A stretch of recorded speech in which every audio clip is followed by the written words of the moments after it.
Hey guys, in today's video I'm going to be sharing with you real quick how you can get tons of garden eggs from just few tiny seeds. I'm also going to share with you how you can save the seeds so that every year you can grow more and more garden eggs without having to buy the seeds ever again. So make sure you stick around to the end of this video because I'm going to share with you everything that you need to know, all the tips and the tricks. So just grab few tiny seeds like this. This is going to give you a lot of fruits anyway. So and then you're going to get some seed starting potting mix. You can find this on Amazon, so check the description box below for it. Also, I'm going to use my styrofoam plates, make holes at the bottom for drainage. I'm going to add my potting mix into my styrofoam plates, then grab my seeds.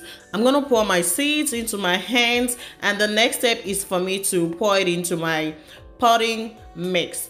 I'm going to spread it out so that they will grow out evenly. They won't be too congested. So I'm covering it up with some soil, with my potting mix soil, and the next step is for me to pour some water because these seeds need some water to grow. Okay, it's basic. Oh yeah.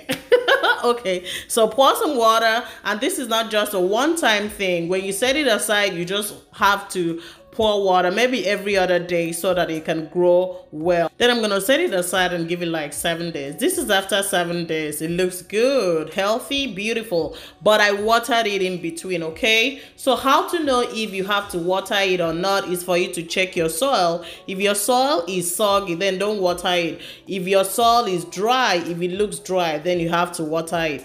So it's time for me to transplant them into my garden. I always transplant my seedling into my garden in the evening when it's cool, the sun is gone. So I'm gonna dig this pot that I'm going to put my seedlings in.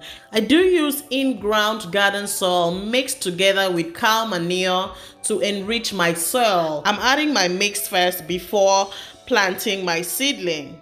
It's important to create a little hole in between so that you can put the seedling, and it's time to transplant my seedling. So gently I'm going to find the one that I'm going to dig out because these seedlings are so fragile. I have to be careful. Okay, so this is what the seedlings look like.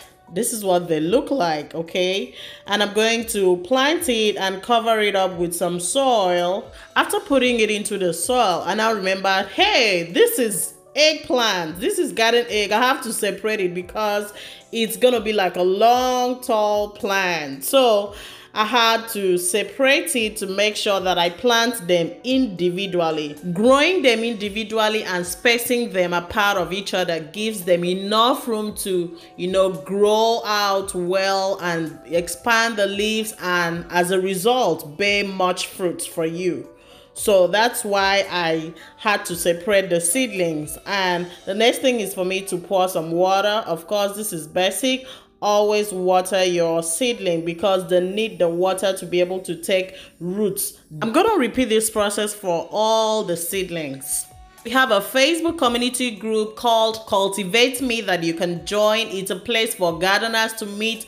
We share a lot of nuggets there and I do a weekly Q&A. It's called Cultivate Me. So check the description box below to join. So I'm spacing my garden eggplant 2 inches apart of each other so that they can grow out freely. This is extremely important, okay, for them to bear much fruit. So this is my garden egg after a month. This is what it looks like. I grow my garden eggs during summer because garden egg is a tropical fruit and it does very well during summer. It produces so much fruit. That's why I water it, because during summer, it's hot. So watering is not a one-time thing. So my garden egg looks like this after 80 days of planting. This is what it's going to look like. And how will you know if it's time for it to bear fruit? Just look at the plant itself. You're going to see some flowers, like right here. When you see all these yellow flowers, just know that it's time for it to bear fruit. And the more flowers you see, the more fruits you're going to get. This is the time that I'm always so excited about because I know I'm going to harvest so much fruits from few tiny seeds.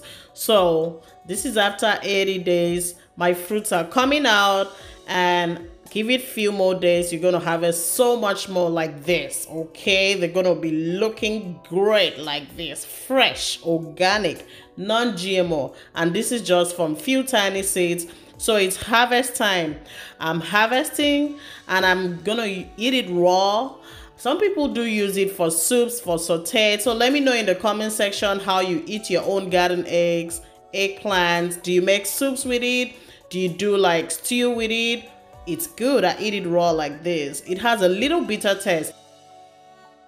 On the same plant, you're going to leave a few fruits like this to turn orange. When it turns orange, that means it's ripe.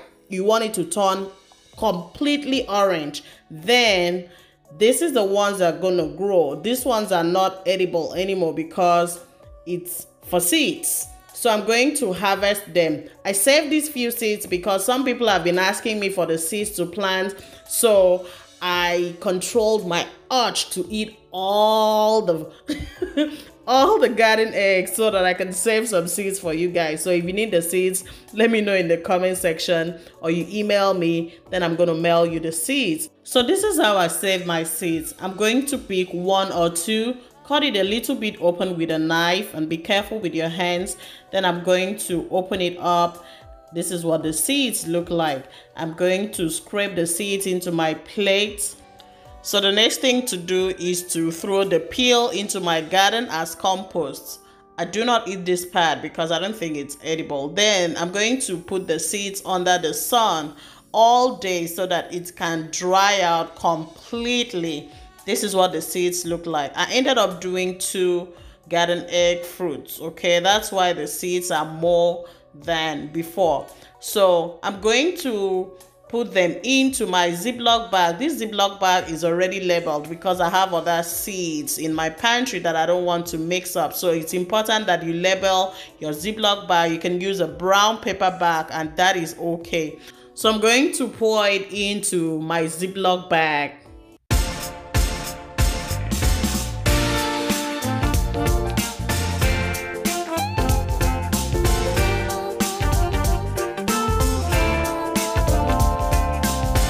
So I'm going to seal this Ziploc bag tightly and I'm going to put it in my pantry. I hope you enjoyed this video. If you did, give me a thumbs up, share this video, and don't forget to hit that red subscribe button so that every time I post a new video, you'll be notified. You can check out the description box to see how I save some tomato seeds.